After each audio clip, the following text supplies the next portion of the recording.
नमस्कार। यदुपचित मन्ये जनमनि शुभा शुभम तस्य करुण पंक्तिम वेंजयति शास्त्र में तमसी द्रव्याणि दीपिव।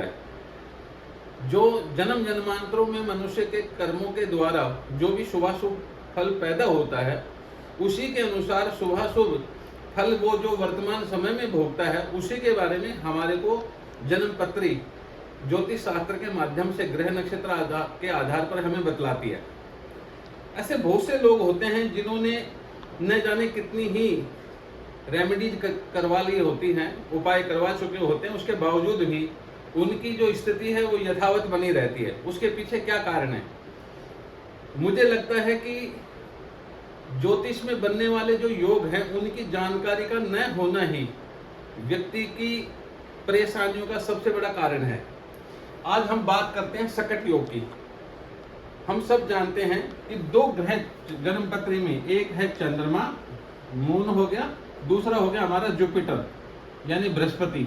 ये दोनों ग्रह बहुत ही बलवान होते हैं, इनके बारे में सभी लोग बात करते हैं।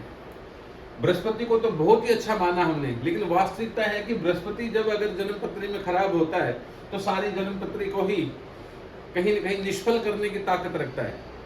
तो चंद्रमा और बृहस्पति के दोनों ग्रहों के संदर्भ में एक योग बनता है, उसका नाम है सकट योग। यह कब बनता है? जब बृहस्पति से देखें कि चंद्रमा जो है, काउंटिंग करें तो छठे, आठवें, 12 भाव में अगर होगा तो ये सकट योग बनता है। और ये सकट योग का अर्थ है कि ऐसे व्यक्ति का जो भाग्य है वह डामाडोल होता है, उसके काम बनते बनते बिगड़ते रहते हैं और जीवन में स्थिरता नहीं होती। कभी बहुत ज्यादा अगर सफल भी हुआ तो अचानक फिर धड़ाम से नीचे गिरता है और उसके बाद में वहीं उसी स्थिति में आ जाता है जहां से वो चला था। तो यह एक अशुभ योग है जिसको खराब माना। तो इसकी स्थिति बना के देख लेते हैं।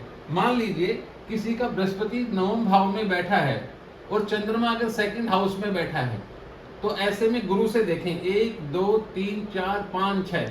तो इसका मतलब क्या हुआ कि गुरु से चंद्रमा 6ठे भाव में बनने से एक सकट योग बन गया।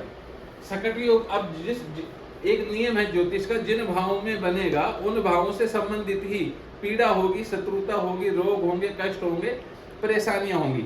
तो यहाँ पर गुरु 9वें भाव में बैठा है यानी पिता के भाव में, और चंद्रमा बैठा है 6ठे भाव में। इसका मतलब पिता का जो संबंध है वो परिवार के साथ अच्छा नहीं रहेगा, धन संपदा से संबंधित परेशानी होंगी, पारिवारिक समस्याएं रहेंगी। तो इस प्रकार से इसको देखा जा सकता है। ऐसे ही अगर गुरु से अगर चंद्रमा अगर अष्टम में हो तो यहाँ से गिने तो 7 8, तो ये भी एक सकट योग बना।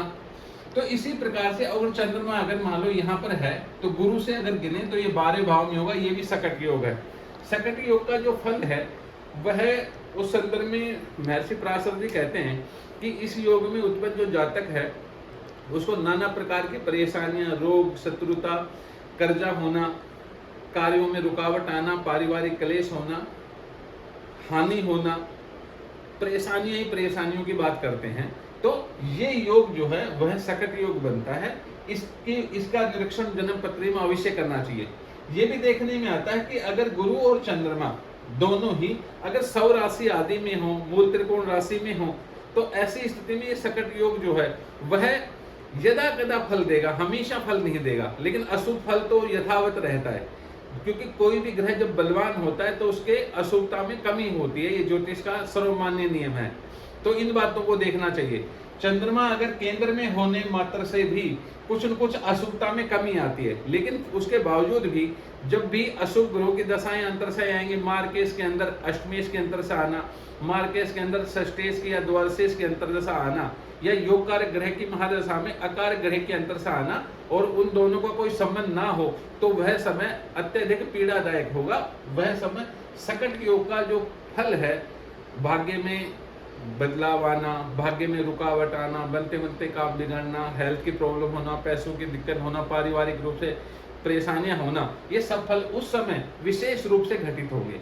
इसलिए सकट योग में अगर जिन लोगों का जन्म हो तो उनका शांति विधान करना आवश्यक होता है, जिससे कि सकट योग का जो दुष्प्रभाव है वह दूर हो और व्यक्ति अपने जीवन में आगे बढ़ सके। धन्यवाद।